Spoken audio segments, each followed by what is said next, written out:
Use Chic Tip, protecting yourself from identity theft. Megan O'Connell, University of Wisconsin, Platteville.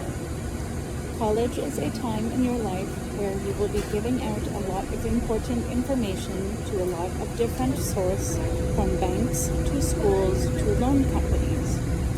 Giving out sensitive information can lead to future trouble if you don't take precaution when giving it out. For instance, if this information falls into the wrong hand, thieves can use it to steal your identity, leading to debt you're unaware of. Benefits taken using your health insurance, money stolen from your bank accounts, and many other devastating possibilities. Whether you're shopping online, setting up an online bank account, or paying bills online, companies will request sensitive information from you. They usually will ask for your name, address, or social security number. Before handing out this information, verify that it is a legitimate request from a reputable business. Do some research before handing it out to just anyone. Here's what you need to look into. If a company you have already given information to emails you and asks you to confirm that information, call them and ask whether they need a confirmation on your information. When calling companies to confirm information, be sure to call the phone number you have for them on your record, not the phone number that's listed in the email. Never send sensitive information over email. Legitimate companies will not ask you to do so. Never enter your information in a pop-up or advertisement that wants secure information. Another thing to bear in mind is the importance of shredding documents. People who commit identity theft will go to great lengths to put back together documents you simply tear apart. Investing in a paper shredder is a very smart thing to do. You should use your paper shredder to shred bank statements, loan payments, bills, and any other documents containing sensitive information. Also, if you have any ID or credit cards stolen from you, do not delay in reporting them stolen and or canceling them. If you suspect you are a victim of identity theft, reach out to the appropriate government agencies to begin an inquiry. The Federal Trade Commission website has a ton of information on how to handle the situation for consumers and specifically college students. It even has an identity theft helpline at 877-438-4338. For more advice and information, head to www.fraud.org. Unfortunately, college students are easy identity theft targets thanks to numerous school payments, loan payments, new bank payments, and frequent address change that leave a nice paper trail for would-be thieves. So don't make it easy for them. By being smart, cautious, and careful when providing sensitive information, you are lessening the risk of becoming a victim of identity theft. Preventing theft in the library. The library is a popular place for students who need to get work done and don't want distractions. So chances are there's going to be tons of students every time you go there.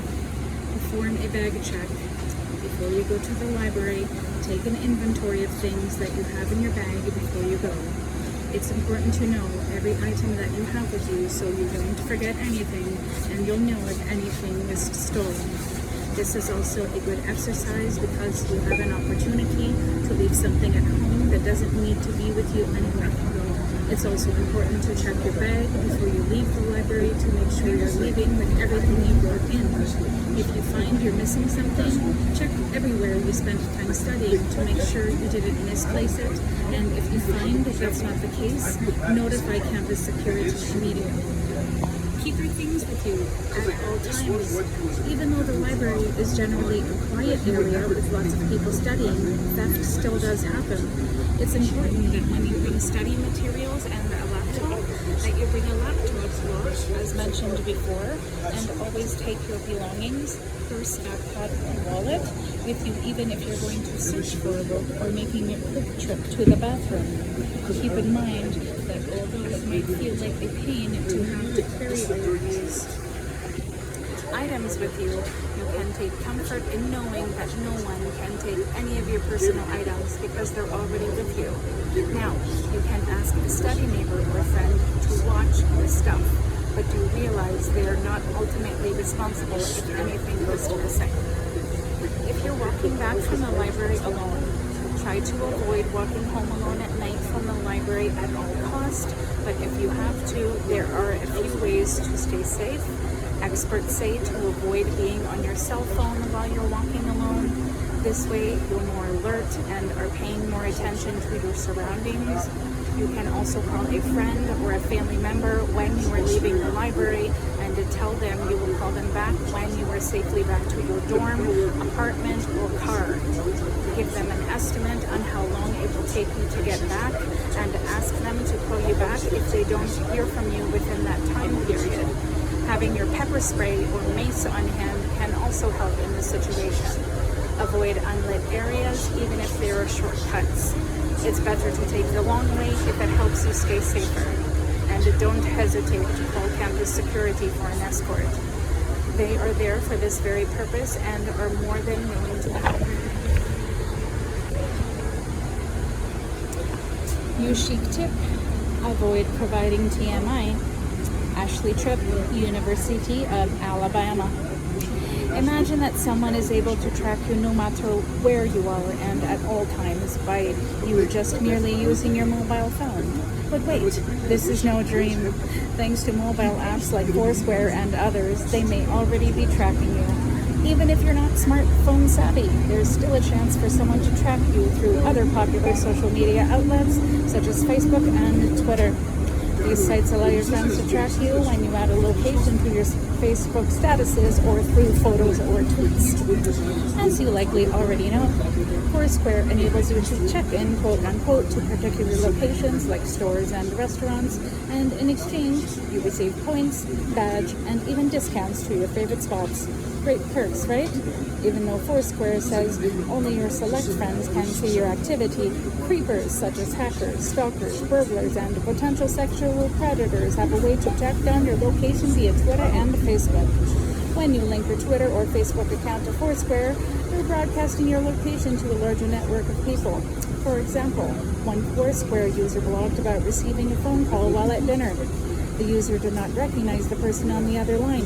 The caller then said, "I saw that you checked in there on Foursquare, creep." When using Foursquare or other similar apps, remember to take caution about what you post so you can avoid privacy issues and potential crimes. Don't share your phone number, email, hometown, or any other personal information on your Foursquare profile page. Also, never check into where you live. That is just TMI, too much information. Still want to rack up these points at your favorite bar? Try checking into your location after leaving the site instead of beforehand. And don't add anyone you don't know or don't feel comfortable having see your profile. Add people that you trust. Last but not least, while on vacation, avoid vacation shutouts, which puts you at risk for burglary and other safety issues. Limit your post. Remember, the best way to ensure you're staying safe on Foursquare and other similar apps is to keep your profile private while applying these helpful tips. Preventing cafeteria theft. Whether you have a small or large cafeteria, it is also a place where theft occurs. Going back to the tip about the library, if you're alone at the cafeteria, get your food first with all your belongings and then put your stuff down when you choose a spot at the table. If you're with a group of friends, ask a friend to watch your stuff. You can always take turns, and when you come back, your friend can go up and get her meal. Also, if you don't have a backpack or anything, hold on to your ID wallet. I always wear an item of clothing with pockets so I can put my school ID and my room key away. Don't ever leave anything else unattended when you're at the cafeteria, because just like the library and your dorm room or apartment, it is a place where things can go missing for good. Preventing car theft on campus. If you have a car on campus, you're lucky. If you're a freshman, you're extremely lucky. Many students in their first or second year are not allowed now to have a car on campus and have to go through a number of hoops to get a car on campus. Keeping your car on campus is great, and it's always awesome to get away from campus for a while, whether it's shopping with friends, going out for dinner, or taking a weekend trip home. But it's also essential to keep your car safe while you're there. Always, always, always keep your doors locked. Always. I don't think I can stress it enough. This tip is obviously important because if your car is locked and alarmed, there's less of a chance of it being broken into or worse, stolen. Even if your friends borrow your car, make sure that they alarm it and that the doors and windows are left properly closed and locked. Leave all belongings in your dorm or apartment. Don't leave any valuables in your car like a GPS device or an iPod. If it is fairly visible, chances are someone will be tempted to try to break into your car if they see it. It's better to just leave all of your belongings in your dorm safely locked away or at home. If you do have something valuable on you, store it in your trunk. Out of view, out of mind. Remember where you park your car. Always remember where you park your car. If you go to a big university, you might have a huge parking lot where the entire student body parks. It's important to know where you park so you can keep track of your car. If you have a long chunk of time where you don't use your car, check on it every couple of days to make sure everything is okay. It seems silly, but you'll be able to make sure everything is intact. I would also suggest moving your car to a different spot every now and then if you can. That way, even if you're not using it for a few days, a thief won't be able to tell the difference. We've covered a lot of ground in this chapter, but don't get us wrong. College is an incredibly fun and fabulous time in your life. These tips are merely to ensure that you don't find yourself victim of a crime that didn't need to happen. If you want more information on campus safety, check out collegestudentsafety.com for more tips and advice. Insight provided by Ashley Yennick, Merrimack College.